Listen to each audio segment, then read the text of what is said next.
Hey again, it's Mr. Lohn. Great to be with you again and ready to start our next read aloud. I was able to go through the box of new books that I am getting ready to show and kind of promote as we get through the end of the year, so you know some of the great stuff we're going to have after your wonderful summer.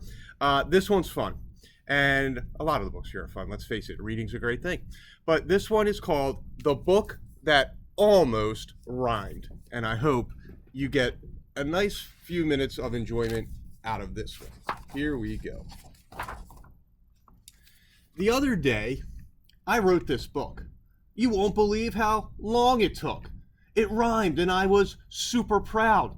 It sounded great when read out loud. But then my sister came along and now the story sounds all better. As I was saying, my sister took a crayon in hand and did something I cannot stand. She ruined every rhyming verse. So now my story sounds much more magnificent. As I was saying, I wrote a smooth and seamless story about a brave knight's quest for glory. He yearned for treasure all his own, and so he journeyed alongside a fierce and friendly detective. Fine. She tagged along to join the action, but mostly was a huge a helpful new perspective. Right. But they had lost the treasure map. They searched for any trace or scrap. At last they knew just where to look and found it folded in his pocket.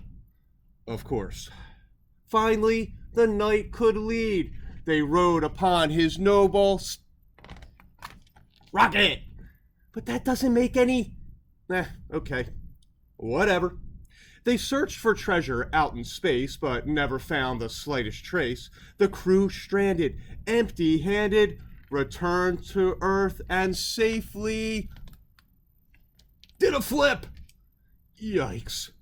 The rocket spun with such commotion that it crashed into the ocean, but our heroes stayed afloat and climbed aboard a passing pirate ship. Oh no. On deck they faced a frightful sight. The pirates were prepared to dance. Seriously? So after the dance, the pirates offered them a lift and in return asked for a gift. With nothing else to trade on board, the knight gave up his gleaming pants. You can't be serious. So the knight wore borrowed pantaloons as they approached the sandy dunes. At last they reached the treasure chest, but something blocked them from their quest. The fiercest beast you could imagine, a vicious fire-breathing armadillo. You have got to be kidding me. The mighty monster drew a breath to spew a flaming plume of death, but the knight and sleuth would not yield. They knelt behind his shiny pillow. Seriously? This makes no sense. A pillow provides no defense. That's it. Did you see what I mean? Do you see what I mean? You've ruined every rhyming scene.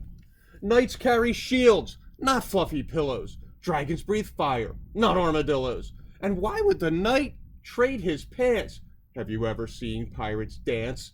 The boat was not a pirate ship. They safely landed. Skip the flip. And knights ride noble steeds, not rockets. The map was not tucked in his pocket. He didn't want a new perspective. He had no need for the detective. Hang on.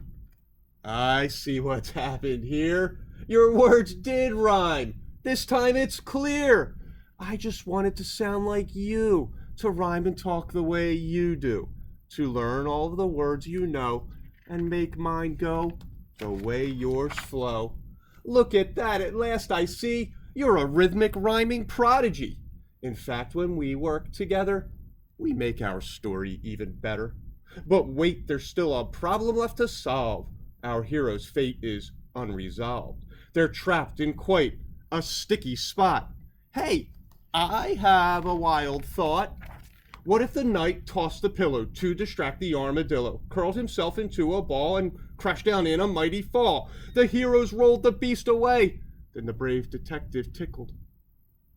So that at last the beast giggled and wiggled. And that was how they saved the day. They grabbed the chest, undid the flaps, and found inside more treasure maps. Well, it wasn't quite what I intended, but that was how our story got started. Exactly. They grabbed a new map from the chest, and they set out on a brand new quest. Boys and girls, I hope you enjoyed that new one. Really fun little brother-sister interaction there with the rhyming. Nice little theme, too, that kind of popped out that, hey, sometimes your little brothers and sisters, they just want to be part of your world. Welcome them in. All right, McGinn, we are going to be back with more read-alouds before the end of the week here. You have an awesome night. I'll see you soon.